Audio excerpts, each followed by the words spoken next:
Código de Derecho Canónico. Del Orden, Can 1008-1054. 1008. Mediante el sacramento del orden, por institución divina, algunos de entre los fieles quedan constituidos ministros sagrados, al ser marcados con un carácter indeleble, y así son consagrados y destinados a apacentar el pueblo de Dios según el grado de cada uno, desempeñando en la persona de Cristo cabeza las funciones de enseñar, santificar y regir. 1009. 1. Los órdenes son el episcopado, el presbiterado y el diaconado. 2. Se confieren por la imposición de las manos y la oración consecratoria que los libros litúrgicos prescriben para cada grado. Capítulo I. De la celebración y ministro de la ordenación. 1010. La ordenación debe celebrarse dentro de una misa solemne en domingo o en una fiesta de precepto, aunque por razones pastorales puede hacerse también otros días, sin excluir los feriales. 1011. 1. La ordenación ha de celebrarse generalmente en la catedral, sin embargo, por razones pastorales, puede tener lugar en otra iglesia u oratorio. 2. Deben ser invitados a la ordenación clérigos y otros fieles, de manera que asistan a la celebración en el mayor número posible. 1012. Es ministro de la Sagrada Ordenación el obispo consagrado. 1013. A ningún obispo le es lícito conferir la ordenación episcopal sin que conste previamente el mandato pontificio. 1014. A no ser que la sede apostólica lo hubiera dispensado, en la consagración episcopal el obispo consagrante principal asocie así al menos a otros 2 obispos consagrantes, y es muy conveniente que, junto con ellos, todos los obispos presentes consagren al elegido. 1015. 1. Cada uno sea ordenado para el presbiterado o el diaconado por el propio obispo o con legítimas dimisorias del mismo. 2. El obispo propio, si no está impedido por justa causa, ordenará personalmente a sus súbditos, pero no puede ordenar lícitamente, sin indulto apostólico, a un súbdito de rito oriental. 3. Quien puede dar las dimisorias para las órdenes, puede también conferir personalmente esas mismas órdenes, si tiene carácter episcopal. 1016. Por lo que se refiere a la ordenación de diáconos de quienes deseen adscribirse al clero secular, es obispo propio el de la diócesis en la que tiene domicilio el ordenando, o el de la diócesis a la cual ha decidido dedicarse. Para la ordenación presbiteral de clérigos seculares, es el obispo de la diócesis a la que el ordenando está incardinado por el diaconado. 1017. El obispo no puede conferir órdenes fuera del ámbito de su jurisdicción, si no es con licencia del obispo diocesano. 1018. 1. Puede dar las dimisorias para los seculares. 1. El obispo propio, del que trata el C. 1016. 2. El administrador apostólico y, con el consentimiento del Colegio de Consultores, el administrador diocesano, con el consentimiento del Consejo mencionado en el C. 495-2, el provicario y el proprefecto apostólico. 2. El administrador diocesano, el provicario y el proprefecto apostólico no deben dar dimisorias a aquellos a quienes fue denegado el acceso a las órdenes por el obispo diocesano o por el vicario o prefecto apostólico. 1019. 1. Compete dar las dimisorias para el diaconado y para el presbiterado al superior mayor de un instituto religioso clerical de derecho pontificio o de una sociedad clerical de vida apostólica de derecho pontificio, para sus súbditos adscritos según las constituciones de manera perpetua o definitiva al instituto o a la sociedad. 2. La ordenación de todos los demás miembros de cualquier instituto o sociedad, se rige por el derecho de los clérigos seculares, quedando revocado cualquier indulto concedido a los superiores. 1020. No deben concederse las dimisorias antes de haber obtenido todos los testimonios y documentos que se exigen por el derecho, a tenor de los CC 1050 y 1051. 1021. Pueden enviarse las dimisorias a cualquier obispo en comunión con la sede apostólica, exceptuado solamente, salvo indulto apostólico, los obispos de un rito distinto al del ordenando. 1022. Una vez recibidas las legítimas dimisorias, el obispo no debe ordenar mientras no le conste sin lugar a dudas la autenticidad de las mismas. 1023. Las dimisorias pueden quedar sometidas a limitaciones o ser revocadas por quien las expidió o por su sucesor, sin embargo, una vez dadas, no pierden su eficacia por decaer el derecho del que las concedió. Capítulo 2. De los ordenandos. 1024, solo el varón bautizado recibe válidamente la sagrada ordenación. 1025, 1. Para la lícita ordenación de presbítero o de diácono se requiere que, tras realizar las pruebas que prescribe el derecho, el candidato reúna, a juicio del obispo propio o del superior mayor competente, las debidas cualidades, que no le afecte ninguna irregularidad o impedimento y que haya cumplido los requisitos previos, a tenor de los CC 1033 a 1039, es necesario, además, que se tengan los documentos indicados en el C 1050, y que se haya efectuado el escrutinio prescrito en el C 1051. 2. Se requiere también que, a juicio del mismo legítimo superior, sea considerado útil para el ministerio de la Iglesia.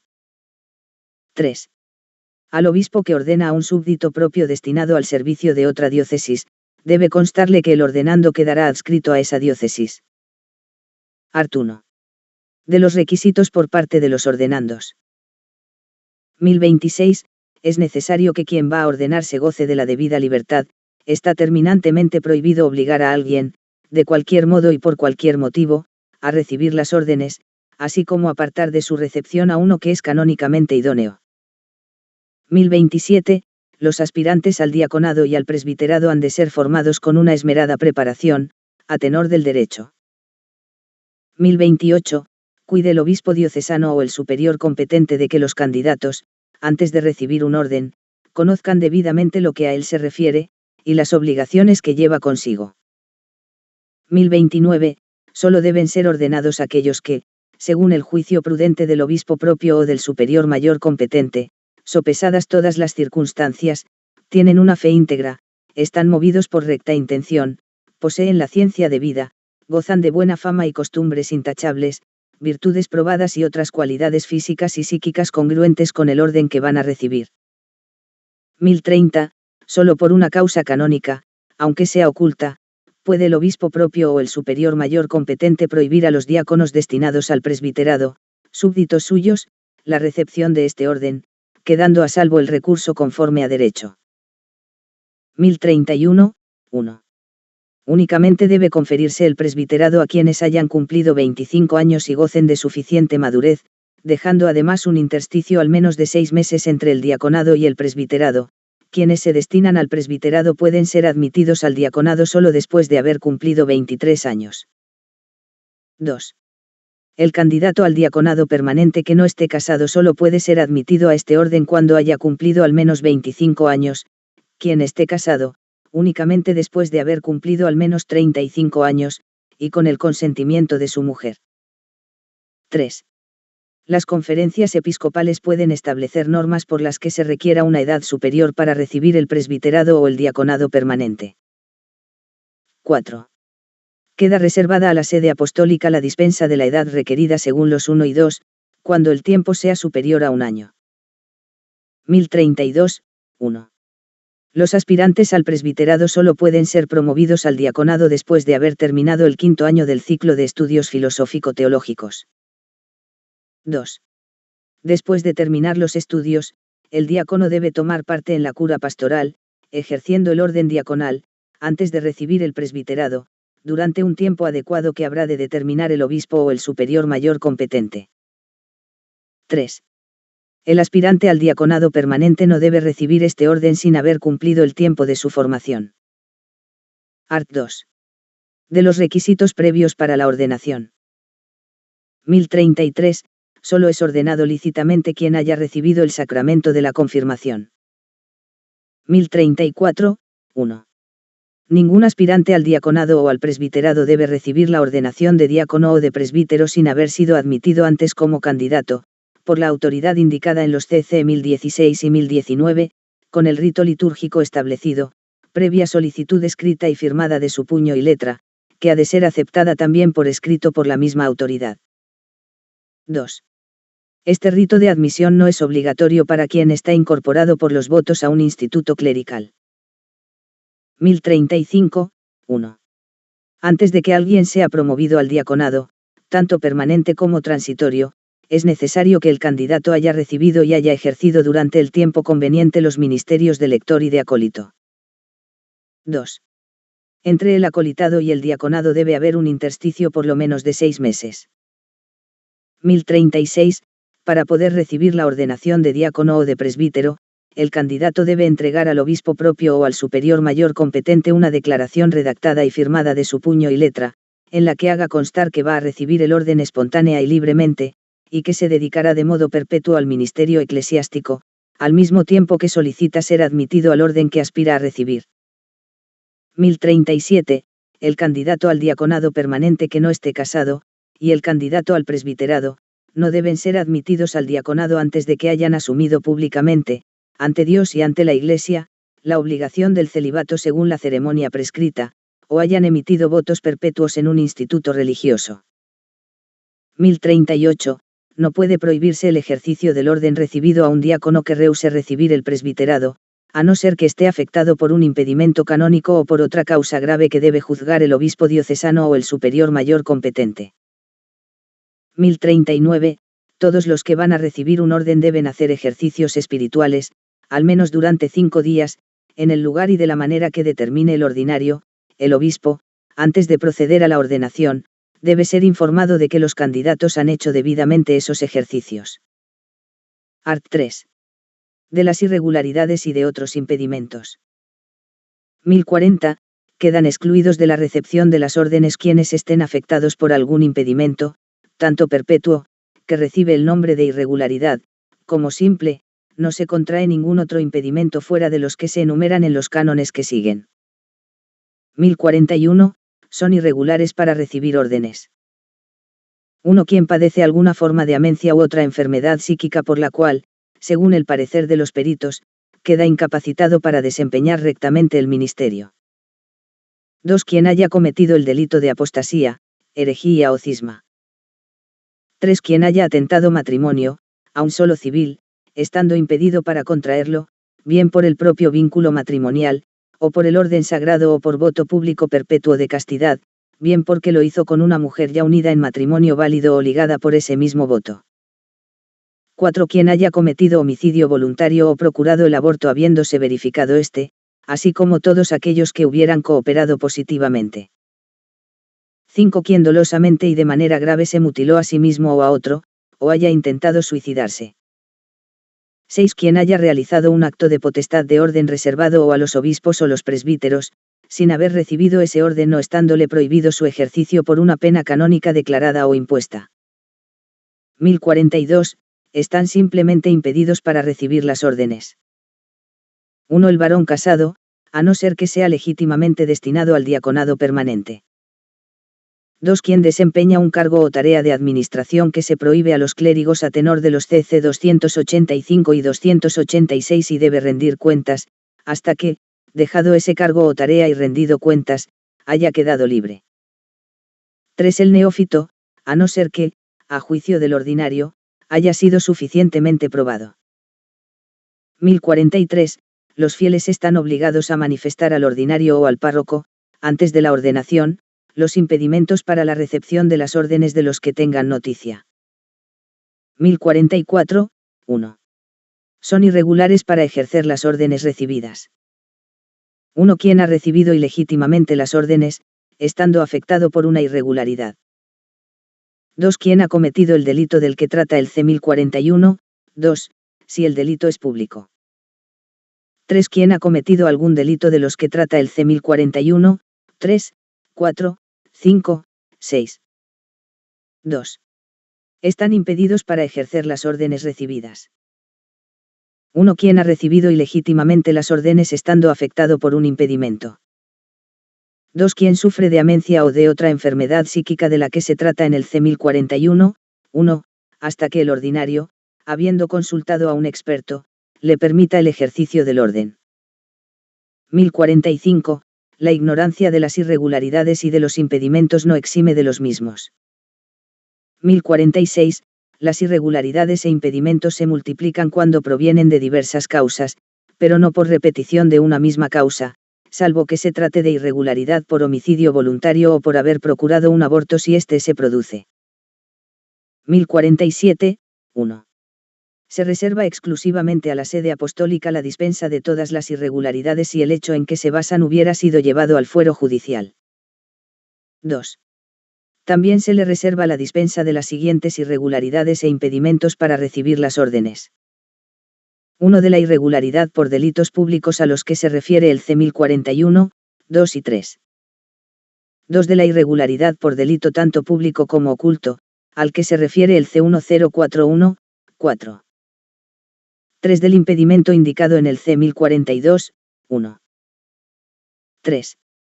También se reserva a la sede apostólica la dispensa de las irregularidades para el ejercicio del orden recibido, de las que se trata en el C. 1041, 3, solo en los casos públicos, y en el 4 del mismo canon, también en los casos ocultos. 4. El ordinario puede dispensar de las irregularidades e impedimentos no reservados a la Santa Sede. 1048. En los casos ocultos más urgentes, si no se puede acudir al ordinario, o a la penitenciaría cuando se trate de las irregularidades indicadas en el C. 1041, 3 y 4, y hay peligro de grave daño o de infamia, puede ejercer un orden quien está impedido por alguna irregularidad para ejercerlo, quedando sin embargo en pie la obligación de recurrir cuanto antes al ordinario o a la penitenciaría, sin indicar el nombre y por medio de un confesor. 1049, 1. En las preces para obtener la dispensa de las irregularidades e impedimentos se han de indicar todas las irregularidades y todos los impedimentos, sin embargo, la dispensa general vale también para lo que no se haya manifestado de buena fe, exceptuadas las irregularidades de las que se trata en el C. 1041, 4 y aquellas otras que hubieran sido llevadas al fuero judicial, pero no para lo que se haya ocultado de mala fe. 2.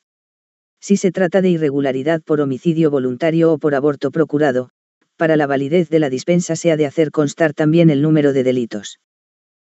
3. La dispensa general de irregularidades e impedimentos para recibir las órdenes vale respecto a todos los órdenes. Art. 4. De los documentos que se requieren y del escrutinio. 1050. Para que alguien pueda acceder a las sagradas órdenes se requieren los siguientes documentos. 1. El certificado de los estudios realizados a tenor del C. 1032. 2. Tratándose de la ordenación de presbíteros, el certificado de que han recibido el diaconado.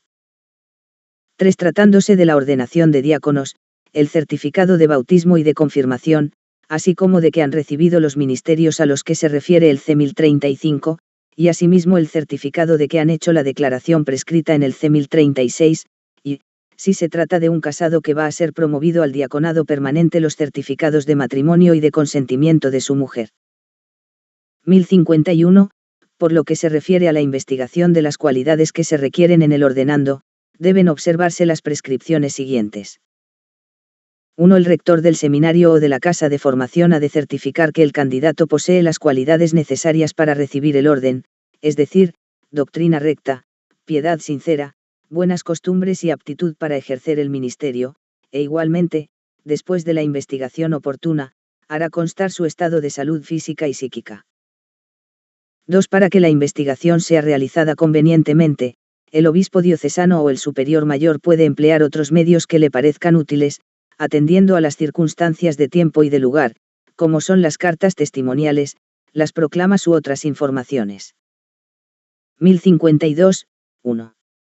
Para que el obispo que confiere la ordenación por derecho propio pueda proceder a ella, debe tener constancia de que se han recibido los documentos indicados en el C. 1050, y de que se ha probado de manera positiva la idoneidad del candidato, mediante la investigación realizada según derecho. 2. Para que un obispo ordene a un súbdito ajeno, basta que las dimisorias atestiguen que se tienen esos documentos, que se ha hecho el escrutinio a tenor del derecho, y que consta la idoneidad del candidato, si el ordenando es miembro de un instituto religioso o de una sociedad de vida apostólica. Las dimisorias deben además dar fe de que ha sido recibido en el instituto o sociedad de modo definitivo y es súbdito del superior que da las dimisorias. 3. Si, a pesar de todo esto, el obispo duda con razones ciertas de la idoneidad del candidato para recibir las órdenes, no lo debe ordenar. Capítulo 3. De la inscripción y certificado de la ordenación realizada. 1053, 1. Al terminar la ordenación, deben anotarse en un libro especial cuidadosamente custodiado en la curia del lugar donde se ha administrado el sacramento, el nombre de cada ordenando y del ministro que lo ordenó, así como el lugar y el día de la ordenación, y se archivarán también con diligencia todos los documentos referentes a cada una de las ordenaciones. 2. El obispo debe dar a cada ordenando un certificado auténtico de la ordenación recibida, y si estos fueron ordenados con dimisorias por un obispo ajeno, mostrarán a su vez ese documento a su ordinario propio, para que se anote la ordenación en un libro especial que se guardará en el archivo. 1054. El ordinario del lugar, tratándose de seculares, o el superior mayor competente, si se trata de sus súbditos, debe comunicar la ordenación al párroco del lugar del bautismo de cada ordenando, para que lo anote en el libro de bautismos, a tenor del C. 535-2.